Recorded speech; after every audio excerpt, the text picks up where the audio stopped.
I wanted to make this video because I think 2025 is a year that all of us can really amp up in the area of being more aggressive advocates when it comes to our health.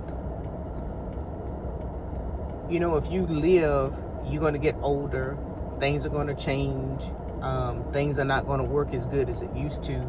It doesn't mean that you can't age gracefully. But this video is to encourage someone today to go get their hearing checked. I had my hearing exam yesterday, not because I'm having hearing loss or anything is wrong. It's because everything is right. Oftentimes, insurance companies pay for preventative care treatment, but we don't utilize that. We just think about going to the dentist and maybe having a biannual exam, or going to the gynecologist for women, or going and having a physical by your general practitioner. But we have to understand we are going to get older, and you shouldn't let things break down before you go get something done about it. Just like your car, you shouldn't drive your car until the engine locks up because you don't want to go get the oil change. It's the same thing with your body. Go and get a baseline of every system in your body. Your hearing is one of your 5 senses. Go get a baseline of where your hearing is. And if you're suffering hearing loss,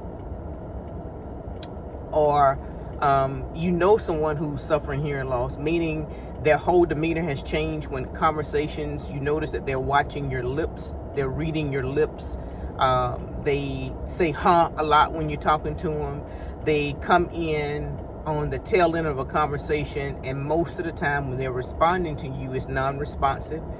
And in times, people become very aggressive because they're not hearing the conversation, so it seems like people are talking about them and talking around them. So if you know someone or yourself who you are seeing actively change right before your eyes, encourage them to go get a hearing assessment. Okay? Now, if you know someone who you believe is having hearing loss, a lot of times that is not going to be a conversation that people are going to take well. They are going to be offensive.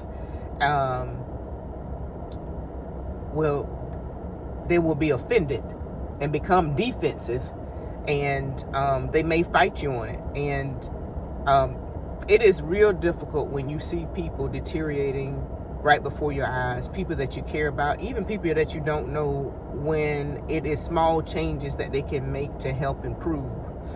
When I was talking to the technician that did my hearing exam yesterday, I asked her, you know, is it inevitable for most humans to lose their hearing? And she said yes. And the reason why most people don't notice it until it gets bad is because it's so subtle. It's just like heart disease. I made a video about high blood pressure, and I'm going to continue on that topic because we don't pay attention. The small things, just monitoring your blood pressure.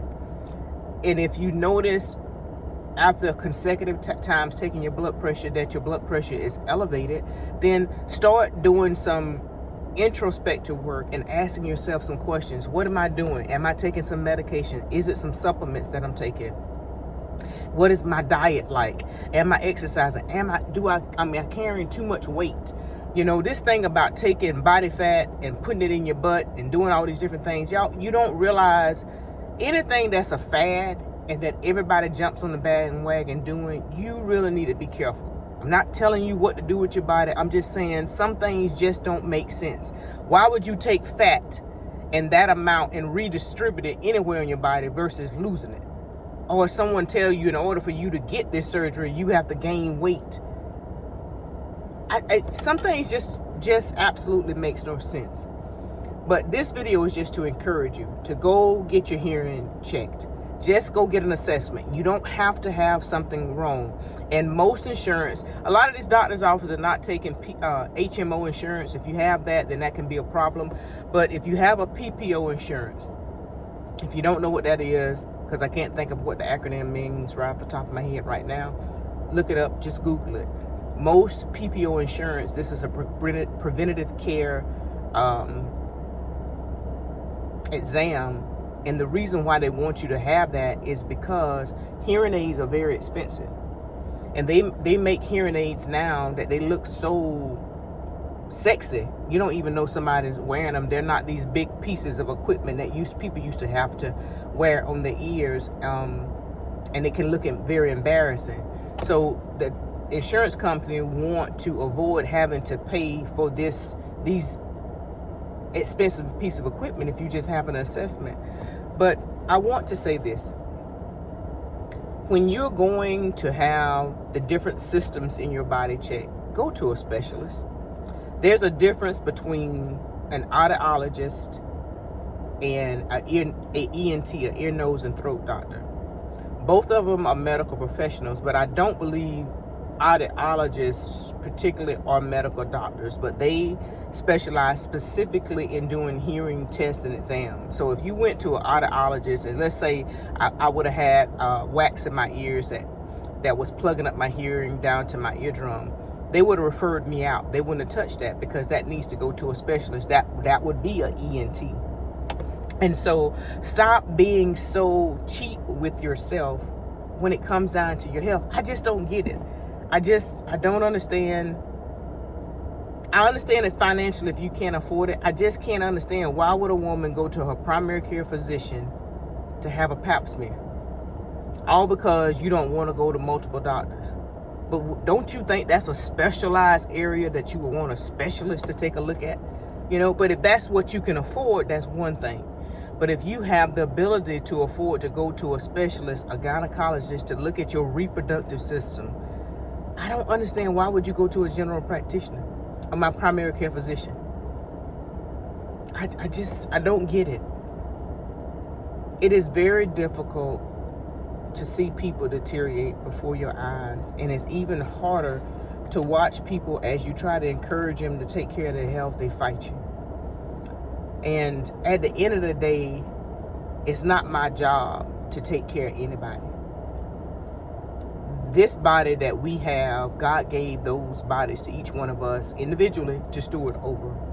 And if you have someone in your life who cares for you, who's encouraging you to take care of your health, who is sharing different tips with you to stay healthy, maybe you should take a listen to it. But most of all, I want to encourage each and every one of you all to be aggressive about your health, and don't wait till something breaks to do something. Don't wait until you're in such bad condition to pay attention, and stop looking at the exterior only. Look at the internal. Go get every system in your body checked. Go get everything checked. Get a baseline, so if something happens, you can revert back to this day, January the 14th, 2025. I know I did this, and this was what was going on at this. And then you can say, okay, this is what I need to change. Maybe it's something that you can do in terms of your diet. Maybe it's something that you can do in terms of your physical activity. Everything doesn't have to be chaotic, and it doesn't have to be a source of confusion. Some things we can do, we can simplify and make easy for ourselves. Don't make life hard when it doesn't have to be. Fight for your health. Fight, man. Just get in the fight. Learn to do proactive things to take care of your body and your health.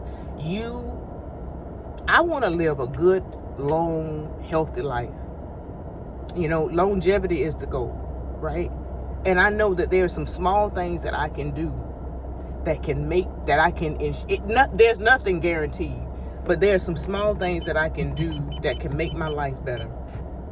There's some small things that I can do to show God that I appreciate him giving me this day to use it to the best of his ability. He can't use me if I'm on a sick bed. Man, I don't want that for myself. And I don't want that for you all either. So go get your exams today. Go get whatever your insurance company allows you to get. And even if you have to pay for it out of your pocket, don't be so stingy. If you go and buy some designer jeans or a bag or perfume or something like that, and you're not willing to spend that money or more on yourself, that's foolish behavior. That's no wisdom in that. I would much rather not have any materialistic things and be in good health and spend my money on that quality foods, quality supplements, the best therapeutic partners, than to have a designer $15,000 bag. Y'all, we got to start thinking. We got to be better stewards of our bodies. Be aggressive. Be an aggressive advocate about your health. Be an aggressive advocate about those people who are around you that you love and you care about. And like I said, if you see someone that you love and you care for, and you see them deteriorating before your eyes, it's hard to watch it. It's hard to see it. Some people are going to take offense to you telling them something is wrong, but you'll be less than a friend or a loved one not to tell them. But it's not on you if they don't do anything about it. So take care, be blessed, and I look forward to talking to you soon.